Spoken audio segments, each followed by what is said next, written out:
प्रणाम एवरीवन। आज के हमारे थ्योरी लेक्चर के जो सब्जेक्ट है, आप दोनों लोग दो सब्जेक्ट्स हमने लिए हुए हैं, although they both are very different from each other, but I wanted to keep something which is not that mind boggling and little fantasising, तो इसलिए मैंने थोड़ा सा एस्ट्रल प्रोजेक्शन डाल दिया है। And then we have duality to non duality.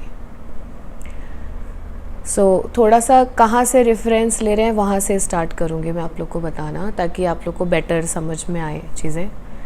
सो जब हम नॉन ड्यूअलिटी की बात करते हैं, then we are talking about the concept of Vedanta. And is there just one Vedanta? No. जैसे गीता है, उसमें गीता में भी हमारी normal Gita, then Shrimad Bhagavatam, then we have Ashtavakra Gita.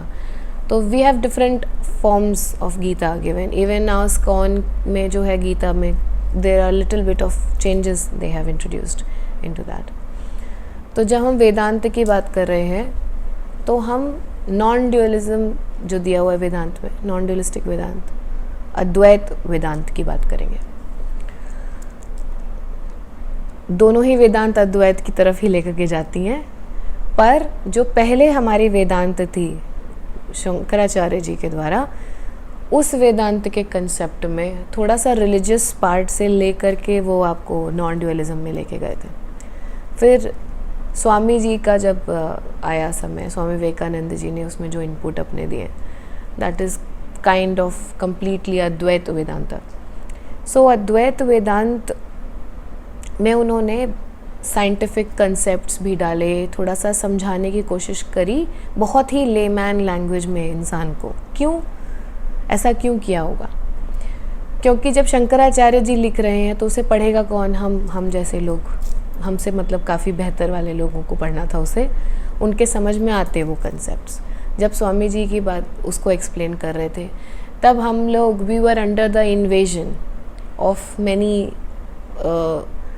एक समय आकर के मुगल्स ने करा राज्य, उसके बाद में then they were Britishers.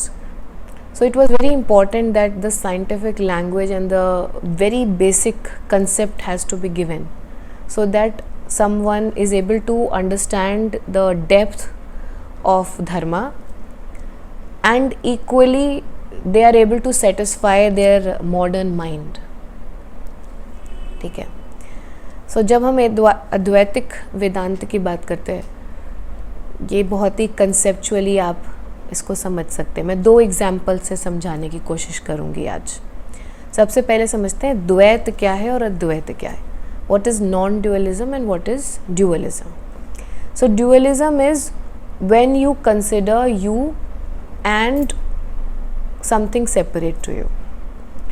Now if you are a bhakti yogi, then you would say कि I am a bhakti yogi. For me duality means me and my God, and I am supposed to see God in everything and everyone other than me, but not me. Because if they are doing the seva of Krishna or Ram, in any of the condition, they will never consider that I am Krishna। ठीक है, क्योंकि उनके लिए वो कृष्ण की भक्ति कर रहे हैं, तो वो कभी भी स्वयं को कृष्ण नहीं कंसिडर कर सकते। पर वो ये कहते हैं कि कृष्ण जो हैं, जो राम हैं, वो सनातन है, तो सनातन है तो वो सब में होंगे। फिर तो फ्रॉम माई दृष्टि, फ्रॉम द दृष्टि ऑफ अ भक्त, everyone is a part of God, just not me. The way I'm saying it in itself, it sounds like कि ये व्यक्ति गलत, हाँ, contradiction में है, but trust me, if a pure bhakti yogi is saying it in front of you, आप convince हो भी जाएंगे कि हाँ भाई दो हैं, एक हम और एक हमारे ईश्वर। और क्या होता है non duality? The basic concept, someone who is not putting themselves into any kind of religious practice or any kind of practice, they always see the world in the duality.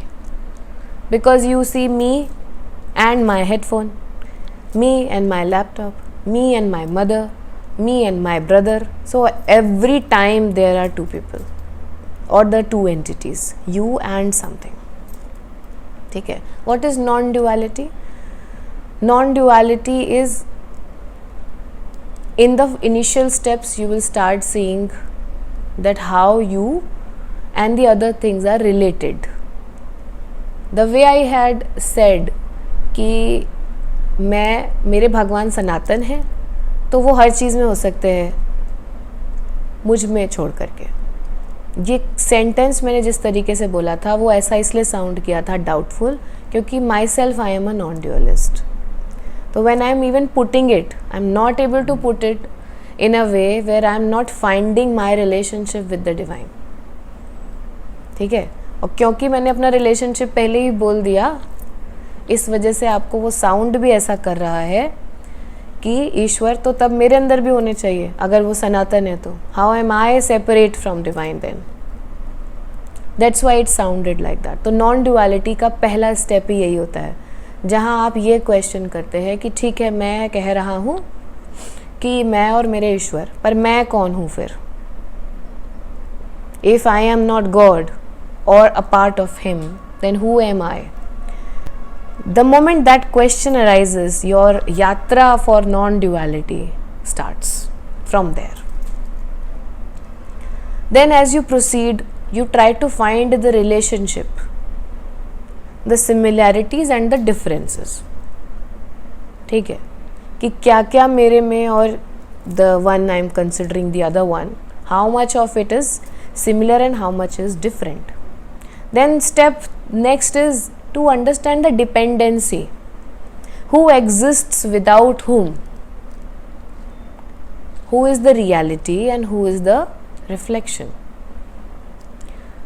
When these questions they start to come in your life, the answer is non-duality. You end up with the answer where you see everything is actually one. ठीक है, जब हम unit करके जाते हैं, जैसे कि अगर आपको दिखाई दे रहा है कि एक शरीर है और दूसरा शरीर है, आपने ऊपर की लेयर हटा दी, ऊपर की लेयर क्या है? स्किन हटा दी, तो इट विल लुक अगली but it will be muscles दिखाई देंगे आपको. तो थोड़ा सा डिफ्रेंशिएट करना मुश्किल होएगा. मसल्स भी हटा देंगे तो क्या दिखाई देगा? स्केलेटन. थोड़ा सा और डिफ्रेंशिएट करना मुश्किल होगा. स्केलेटन को पीस करके बोन्स का बूरा बना दिया, डिफ्रेंशिएट करना बहुत ही ज़्यादा मुश्किल हो जाएगा. को कार्बन डेटिंग वगैरह करनी पड़ेगी तो डिफरेंस मिलेगा. और ज़्यादा उसको माइक्रोस्कोपिक लेवल पर उसको सेंट्रीफ्यूगेट करा और उसके बाद इलेक्ट्रॉन माइक्रोस्कोप के नीचे देखोगे, दोनों एक जैसे दिखाई देंगे. Everything breaks down to the energy particles, atoms, protons, neutrons. ठीक है, so when you start questioning the existence from this concept, the new non duality takes birth. Now let's understand this with the first example. Let's imagine, so we'll do it like a magic. ठीक है, सब magic के जैसे start करेंगे. तो magic में ऐसा देखिए, मेरे हाथ में ऐसा इमेजिन करिए कि आई हैव अ पॉट. अभी गर्मियाँ आ रही तो clay pots we are using.